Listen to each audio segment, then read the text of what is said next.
Hayotda kishilar yuqori ko'tarilishni yaxshi ko'radi, to'g'rimi? Lekin bu ko'tarilishning ortida yashirin bir energiya borligini bilarmidingiz? Assalomu alaykum aziz o'quvchilar. Bugungi amaliy mashg'ulotimiz gravitatsion potensial energiya.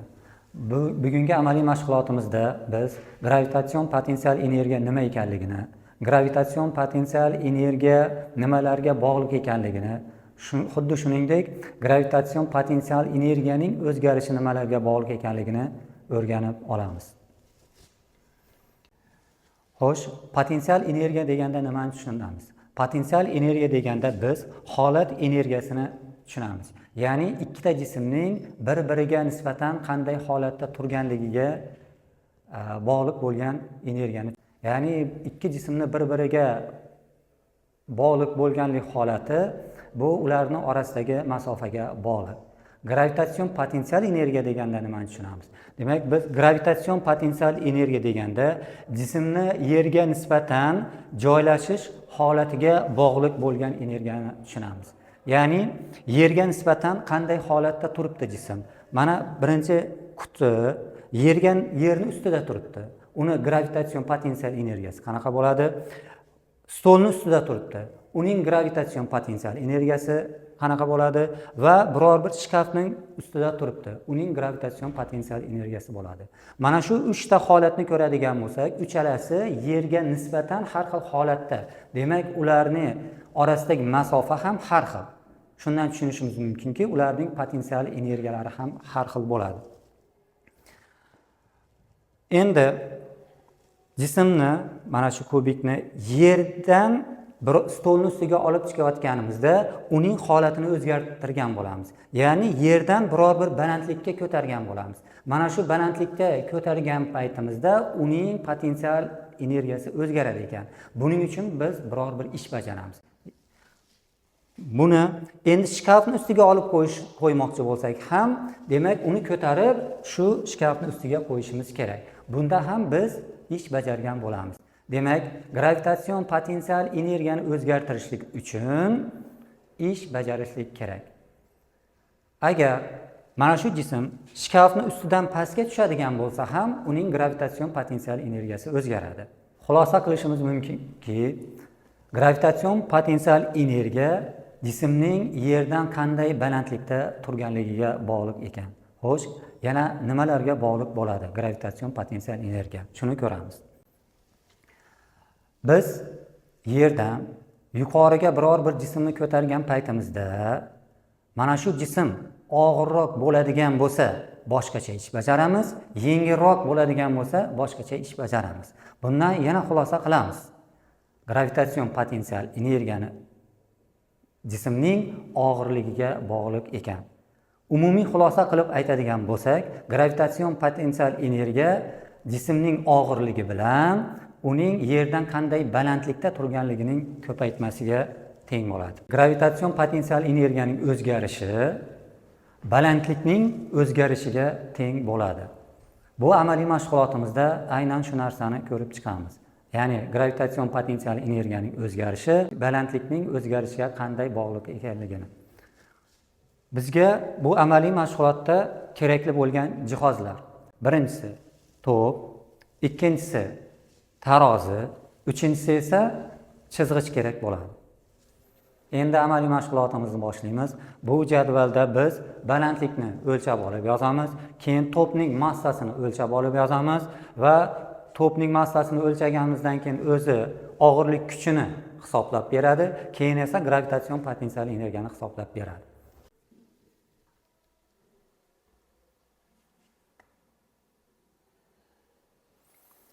To'pning massasi taxminan 67,88, buni 68 gram desak ham bo'ladi. Demak, uni kilogramlarda yozadigan bo'lsak, to'pning massasi 0,1068 ekan.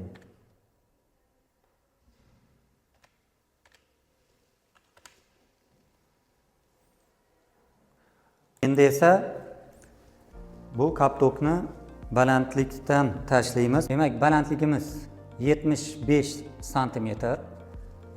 yerga nisbatan oladigan bo'lsak, yer 0 bo'ladigan bo'lsa, balandlikning o'zgarishi ham 75 sm bo'ladi. Demak, mana shu kaptokka biz mana shuncha gravitatsion potensial energiya berdik. Uni qo'yib yuboradigan bo'lsak, mana shu gravitatsion potensial energiyasi kamayadi. Balandlikning o'zgarishi 0,75 ekan.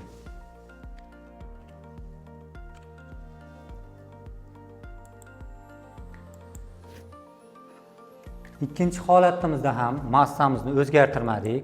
0,1068. Endi balandligimizni esa boshqa bir stol bilan o'lchaymiz.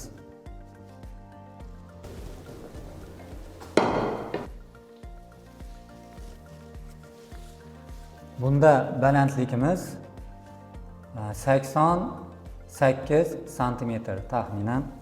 Mana shu 88 sm dan to'pni tashlaydigan bo'lsak, yana potensial energiyamiz kamayib boradi. Demak, balandlikning o'zgarishi 0,88 metrga teng.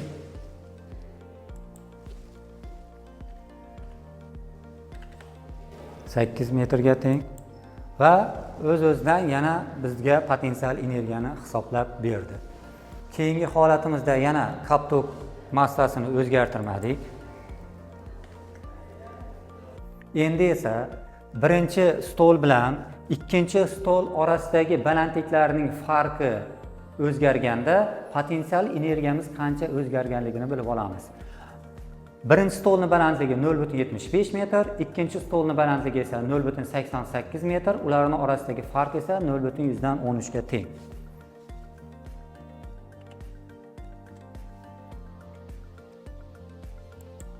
Va bunda bizga yana potensial energiyasini hisoblab berdi. Biz endi 4-chi balandlikda ko'ramiz. Massamiz demak yana o'zgarmadi.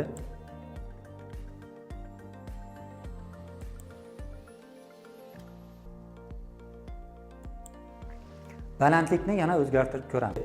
0,88 metr edi.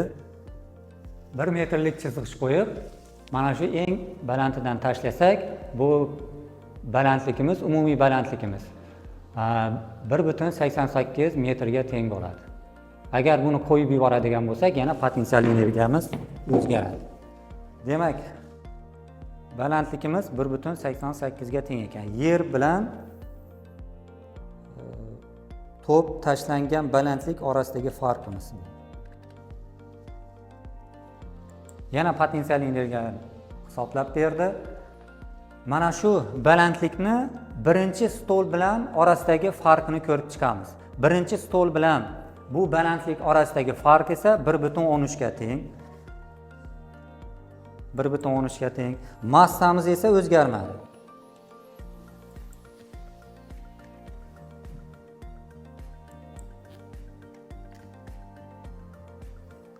O'zi demak gravitatsion potensial energiyasini yana hisoblab berdi.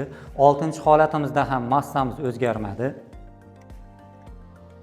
Balandligimiz esa eng yuqori balandlik bilan ikkinchi stol orasidagi balandliklarning farqini ko'ramiz. Mana shu balandliklar farqi 1 metrga teng.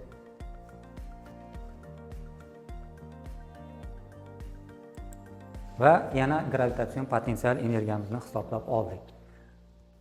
Mana shu balandlik bilan gravitatsion potensial energiya o'zgarishlari orasidagi bog'lanishni grafik ko'rishda tasvirlab olamiz.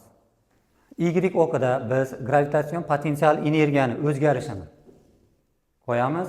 X o'qida esa biz balandlikni o'zgarishini qo'yamiz. Demak, birinchi balandlikning o'zgarishi 0,75 edi. X o'qida qo'yamiz uni. Shunda gravitatsion potensial energiyamiz esa taxminan 0,5 ga teng bo'ldi.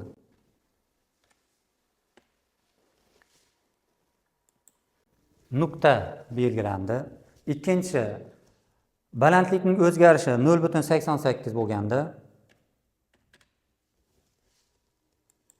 gravitatsion potensial energiyamizning o'zgarishi 0,59 ga teng bo'ldi.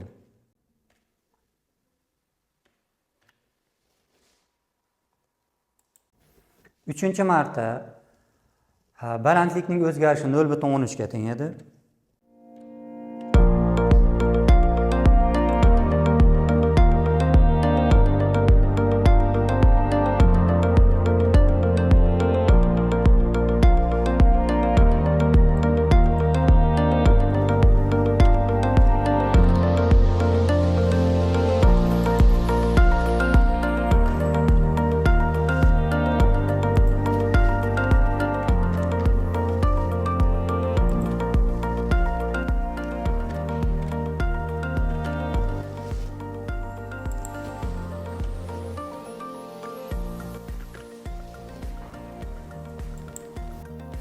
Demak, 6 ta nuqtani belgilab oldik. Mana shuni ko'radigan bo'lsak, deyarli to'g'ri chiziqdan iborat. Grafikani chizadigan bo'lsak, demak, to'g'ri chiziq hosil bo'ldi. Demak, biz bunda gravitatsion potensial energiyaning o'zgarishi balandlikning o'zgarishi bilan qanday bog'liq ekanligini ko'rib chiqdik. Endi bu amaliy mashg'ulotimizdan xulosa qiladigan bo'lsak, gravitatsion potensial energiyani o'zgarishlari qayerlarda ishlatishimiz mumkin? Biz hayotda bu narsani ko'p ishlatamiz. Masalan, suvni nasos yordamida biror bir balandlikka ko'taradigan bo'lsak, uning gravitatsion potensial energiyasini o'zgartirgan bo'lamiz. Va ma'lum bir vaqtdan keyin suv pastga tushgan paytda yana gravitatsion potensial energiyani o'zgarishi natijasida biz undan qandaydir energiya olib ish bajarishimiz mumkin. Yoki bo'lmasa, suv to'g'onlarida ishlatishimiz mumkin. Misol tariqasida elektr energiyasini biz aynan GESlarda, ya'ni gidroelektr stansiyalarda aynan suvning gravitatsion potensial energiyaning o'zgarishi natijasida elektr energiyasini olamiz. Biz bunda gravitatsion potensial energiyani qancha ko'proq o'zgarsa, shuncha ko'proq elektr energiya olishligimiz kerakligini bilib olamiz. Gravitatsion potensial energiyaning o'zgarishi esa balandlikning o'zgarishi va og'irlik qancha ko'p ekanligiga bog'liq bo'ladi. Xo'sh, siz nima deb o'ylaysiz? Hayotda gravitatsion potensial energiyaning o'zgarishi natijasida yana qanday energiyalar olib ishlatilishi mumkin?